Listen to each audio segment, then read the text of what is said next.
କାଲିଠାରୁ ବନ୍ଦ ହୋଇଯିବ ଏହି ସିରିଏଲ୍। ହଠାତ୍ ଏହି ସିରିଏଲ୍ର ସୁଟିଂ ସେଟ୍ରେ ଘଟିଲା ବହୁତ ବଡ଼ ଅଘଟଣ, ଯାହାକି ଆସନ୍ତା କାଲିଠାରୁ ଏହି ସିରିଏଲ୍ଟି ସମ୍ପୂର୍ଣ୍ଣ ଭାବରେ ବନ୍ଦ ହୋଇଯିବ। ତେବେ ଦର୍ଶକ ବନ୍ଧୁ, ଏମିତି ଅଘଟଣ କ'ଣ ଘଟିଲା, ସେଥିପାଇଁ ଆସନ୍ତା କାଲିଠାରୁ ଏହି ସିରିଏଲ୍ଟି ବନ୍ଦ ହୋଇଯିବ। ତ ଏ ସମ୍ପର୍କରେ କ'ଣ ରହିଛି ଅଧିକ ଅପଡେଟ୍ ଜାଣିବା ପାଇଁ ହେଲେ ଆପଣମାନେ ଆଜିର ଭିଡ଼ିଓଟିକୁ ପୁରା ଶେଷ ପର୍ଯ୍ୟନ୍ତ ଦେଖନ୍ତୁ।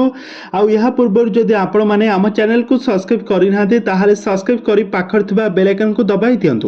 ତେବେ ଦର୍ଶକ ବନ୍ଧୁ, ଆପଣମାନେ ତ ସମସ୍ତେ ତରଙ୍ଗ ଟିଭିରେ ପ୍ରସାରିତ ହେଉଥିବା ରାଜଯୋଗ ସିରିଏଲ୍ଟିକୁ ପ୍ରତ୍ୟେକ ଦିନ ନିଶ୍ଚୟ ଭାବରେ ଦେଖୁଥିବେ। ଆଉ ଏଥିରେ ଅଭିନୟ କରୁଥିବା ଦିୟାଙ୍କୁ ଆପଣମାନେ ବେଶ ଭଲ ଭାବରେ ଜାଣିଥିବେ। ଦିୟାଙ୍କ ପ୍ରକୃତ ନାମ ହେଉଛି ଲାବ୍ରିନ୍ ଖାନ୍। ତ ଦିୟା ଏହି ସିରିଏଲରେ ମୁଖ୍ୟ ଅଭିନେତ୍ରୀ ଭାବରେ ଅଭିନୟ କରୁଛନ୍ତି। ତାଙ୍କର ଆକ୍ଟିଂକୁ ଦର୍ଶକମାନେ ବହୁ ମାତ୍ରାରେ ପସନ୍ଦ ମଧ୍ୟ କରୁଛନ୍ତି। ଦିୟାଙ୍କୁ ନେଇକି ବର୍ତ୍ତମାନ ସମୟରେ ଆସିଯାଇଛି ଗୋଟେ ବହୁତ ବଡ଼ ଖବର। ଏହି ସିରିଏଲଟିକୁ ଅଧାରୁ ଛାଡ଼ି ଦେଇଛନ୍ତି ଦିୟା। ଏହି ସିରିଏଲରେ ଦିୟାଙ୍କର ମୃତ୍ୟୁ ଘଟିଛି, ଯାହାକି ଏହି ସିରିଏଲରେ କିଛି ନୂଆ ଟ୍ୱିଷ୍ଟ ଆଣି ପ୍ରଡ୍ୟୁସର ଏବଂ ଡିରେକ୍ଟର ମାନେ ଏହି ସିରିଏଲରେ ଦିୟାଙ୍କର ମୃତ୍ୟୁ ଘଟିଯାଇଛି। ଆଉ ଏହାପରେ ଦିୟା ଏହି ସିରିଏଲଟିକୁ କିଛି ଦିନ ପାଇଁ ସବୁଦିନ ପାଇଁ ଛାଡ଼ି ଦେଇଛନ୍ତି। ତ ସେଥିପାଇଁ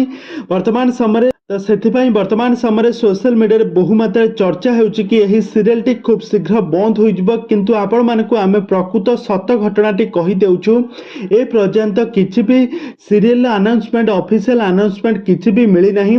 ଏହି ସିରିଏଲଟି ପୂର୍ବରୁ ଯେମିତି ପ୍ରସାରିତ ହେଉଥିଲା ସେମିତି ପ୍ରସାରିତ ହେବ, କିନ୍ତୁ ଆଗକୁ କ'ଣ ଘଟିବ ଏ ସମ୍ପର୍କରେ ଆମେ ବି କିଛି କହିପାରୁନାହୁଁ। ତେବେ ଦର୍ଶକ ବନ୍ଧୁ, ଆପଣମାନଙ୍କୁ ରାଜଯୋଗ ସିରିଏଲଟି ଆପଣମାନେ କେତେ ମାତ୍ରାରେ ପସନ୍ଦ କରୁଥିଲେ, ଆଉ ଏଥିରେ ଅଭିନୟ କରୁଥିବା ଦିୟାଙ୍କ ଆକ୍ଟିଂକୁ ଆପଣମାନେ କେତେ ମାତ୍ରାରେ ଲାଇକ୍ କରୁଥିଲେ, ଆମକୁ ନିହାତି ଭାବେ କମେଣ୍ଟ ବକ୍ସରେ କମେଣ୍ଟ କରନ୍ତୁ।